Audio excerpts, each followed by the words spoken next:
Hey guys 31 जुलाई जा चुका है एंड आई होप कि आप सभी ने अपने इनकम टैक्स रिटर्न्स फाइल कर दिए। But if you are thinking that सिर्फ इनकम टैक्स रिटर्न्स फाइल करना और उनको ई वेरीफाई करना is end of process, then you are mistaken, क्योंकि you also have to see and ensure that income tax department has processed your returns and they have send the intimation to you with confirmation कि कोई demand due नहीं है। So in today's video I will tell you कि क्या intimations expect कर सकते हैं income tax department से। Hi, I am Nishan and I welcome you to save more money, जहाँ पे we simplify personal finance and help you all become financially independent. आगे बढ़ने से पहले small request, if you think I am adding value to you then please remember to like, subscribe and share the channel.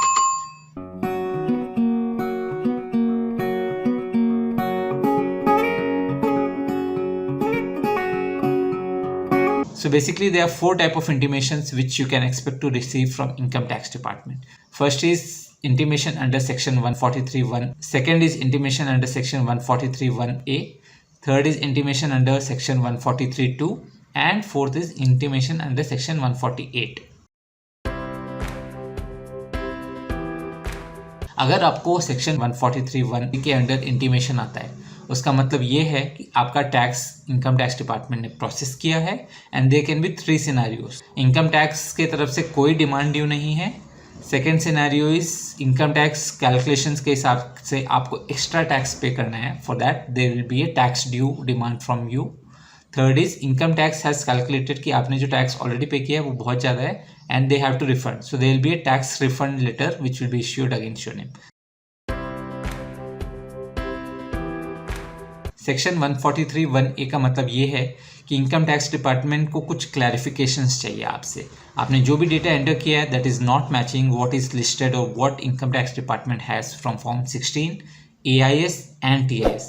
इसलिए start having all the documents ready and be prepared to clarify the doubts which have been raised. तो आपको mail आएगा income tax department से clarifications के लिए and you have to respond to the queries within 30 days। के under income tax department has thought कि आपने कुछ गड़बड़ किया है and they have given you a notice.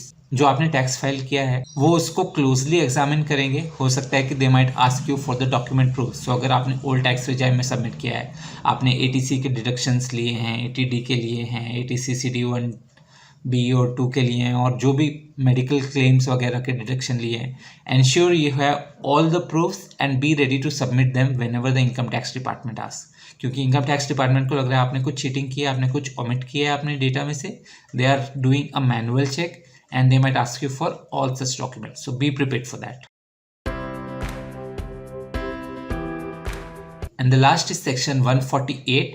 Section 148 basically means कि आपने अपना इनकम टैक्स रिटर्न फाइल ही नहीं किया है। तो या तो आपने जब फाइल किया है उसको कुछ गड़बड़ की वजह से वो इनकम टैक्स के डिपार्टमेंट या वेबसाइट पे प्रोसेस नहीं हुआ है, या पहुंचा नहीं है, या सबमिट नहीं हुआ है, या फिर आपने ई वेरीफाई नहीं किया, या कुछ भी रीज़न हो सकता है।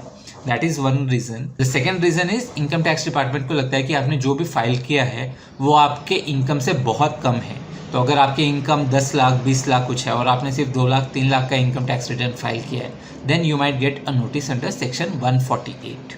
तो आपको जो भी नोटिस आएगा उसमें आपको डिटेल्स में लिखा रहेगा कि आपको क्या करना है, नेक्स्ट स्टेप क्या है, कैसे आगे बढ़ना है, कैसे रिस्पॉन्ड करना है।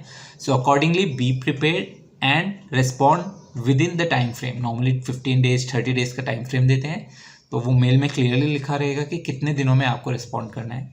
Respond within the deadline and ensure that you are giving all the documents and proof। और अगर आपको कुछ भी डाउट आता है please feel free to call the income tax department helpline. उनके नंबर्स, कस्टमर केयर नंबर्स उनके वेबसाइट पे क्लियरली मेंशन है।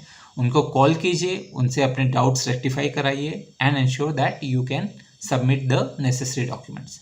आई hope this video is useful for you all. Please remember to like, subscribe and share. Until next time, this is Nishan signing off. Bye, take care.